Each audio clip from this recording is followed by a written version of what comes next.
over at Troca idea from. Jeez, I forgot his name. Pedrinho MATAD0R. People are commenting here. Yes, oops. You talk about, right, bro? It's in evidence there. It's in evidence. I didn't see the cut. I didn't see what you said, but I saw it was there. Pedrinho MATAD0R and Cavalcanti. Right. What did you comment on this cut? What do you have to say about Pedrinho MATAD0R who was killed there last week? I don't remember what I commented there in that cut. Troca idea, which belonged to two policemen from the North Zone, Felipe and Barbacino. Good people. I don't remember what I said, but Pedrinho MATAD0R is a guy whose story I follow out of curiosity, not admiration. Because he's a guy who started his killing spree.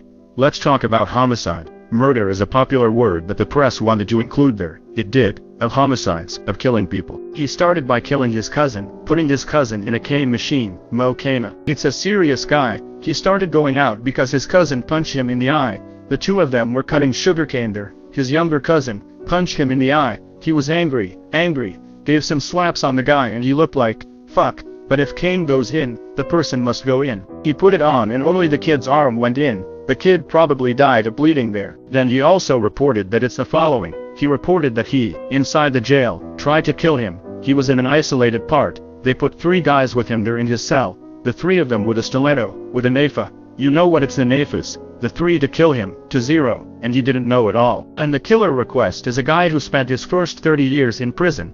A guy who did abdominal crunches, ran in the square there, prepared himself physically, because he already knew that if he ever needed to use his physical strength, he was in full action. The 3 of them tried to kill him. He broke the 3 of them, killed the 3 of them, went to the infirmary all fucked up, all punctured, all shitty, almost dying, but he managed to kill the 3 of them. And it's the guy he killed his own father too. And it ate the heart, right? He didn't eat the heart. No. Because as revenge it is not the guy who picks, eats and swallows. The eating factor is you swallowing. He took a piece of the heart, took a bite, put it in his mouth in order to tear the piece off and spat it out. And drank blood. The blood was even drunk. That's why we had that term of ours there. When we changed the strip, let's drink the blood of the thief. It was the beer we drank. We drank, yes, which was a representative liquid, because their case was revenge, ours was not.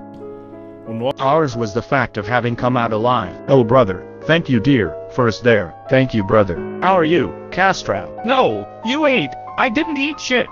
See? So I don't know what's going on here, bro. It's fucked up. It is the age. And that was it. Then Pedro MATAD0R. I didn't know those details about him, man. Yes. I told you, Castro. I followed the story a bit, not out of admiration, out of curiosity. Because he was the guy who took his wife there. He went to a certain place, that he told, old thing he told. He went to a locality, he arrived there and went to live. Then the wife came back from work and complained that a guy was moving. A guy was moving. This guy was a drug dealer from Rota. He went there and shot the guy. From their threat, he went to another location. From that location he started the thieves, the garbage, he started Vapo. People started to admire him. Afterwards, he was in another hood over there. The black guy messing around, stealing. People couldn't take it anymore. He started doing this kind of diatheo. Killed.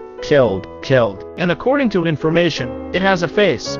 Yes. But it didn't just kill thieves, drug dealers and such. By the looks of it, it was just that kind of people. Inside the jail when that maniac from the park there, Chico Estrella, that trasher who killed 500 girls. Did he kill the guy? No, Chico Estrella is still alive. Only they stayed in the same penitentiary. And the guy walked by him and said, look, put this guy here in my cell in 5 minutes. And the guy even spat in his cell. He took his face away. He almost got it. He said, look, and he was a calm guy. Put the guy here with me. So he asked for the MATAD0R and accompanied him as a curiosity about his story. Is it good for you to say that he died now? Yes. The media is already wanting to deify the guy, right? They're already wanting to make a miniseries with him, and the way this media is rotten, they're going to want to leave the guy like a saint. And it's good that you say that because a lot of people don't know that side of him, you know? So it's good if you're a guy you know. You've been informed about his situation, to play it there so that people are aware. Another thing, Castro, he was going to leave at the age of 30,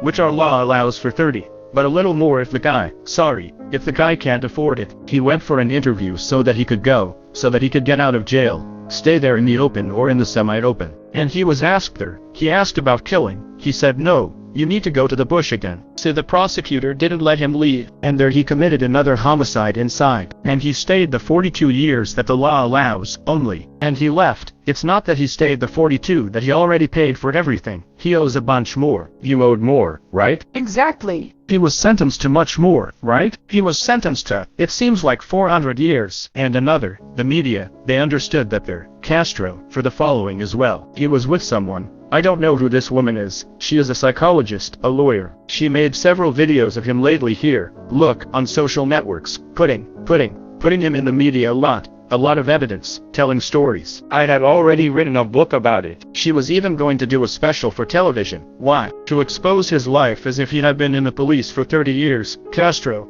as if he had been here for 2 years showing the lives of others. It's like they made that movie there, by Karen Giroux. In fact, quote, yes, exactly. Castro, I'm going to tell you something, brother. At that time I was on the 3rd of shot. Were you in shock at that time? I was on the 3rd. We got in there. Oh, we went in there. We went there. We appeased what was inside there. That whole thing. Man. Here comes this film showing the horse inside. Showing the guys there in that window in the cell. Look. Throw your weapons. A lot of Nafa and that pretty little song. Lies. All lies. Hey brother, you worked on the 5th back then. All a lie. First of all, the gate that had dividing the individuals who had broken into the entire cell was a big gate. The division to the street was just that gate. Exactly. If they broke through that gate, they were on the street. Brother, there was no horse in there. The horse that could fit was where the vehicles entered to leave the prisoners in the vehicles that carried the antiment. Where did the guys put the horse in there, my brother? Oh, for God's sake, they put the guys like, oh, the little song. I don't know if you remember the movie. The guys there in shock there, but, hitting. Then a lot of Nafa like that. Nafa are the handmade knives thrown out the window like that little song. Hey, really, I'm just not going to tell the fuck that I'm here at Danilao. No, you can order it. The problem is that the guys here in Brazil, the guys have a habit of deifying thieves, you know? Praise the guy who? The guy committed several homicides. Oh no, are we going to do a mini-series with him? Then put the guy there as the good guy. Look, he wanted to be a doctor. He wanted to be a writer. But then because of the violence he went that way. It's not like that. The guy was bad, man. The guy killed his father and took the peace out of his heart. Do you think this guy is good? For Jesus Christ's sake? Exactly. Why don't you get a colonel with the roof of life here? Who was here? The guy has over 30 years in the police. The guy started as a midshipman, entered the route there. He has a photo with the little roof over there. The roof captain worked as a lieutenant, as a midshipman, as a captain to survive. Tell the fucking story of this guy. Exactly. The guy doesn't matter.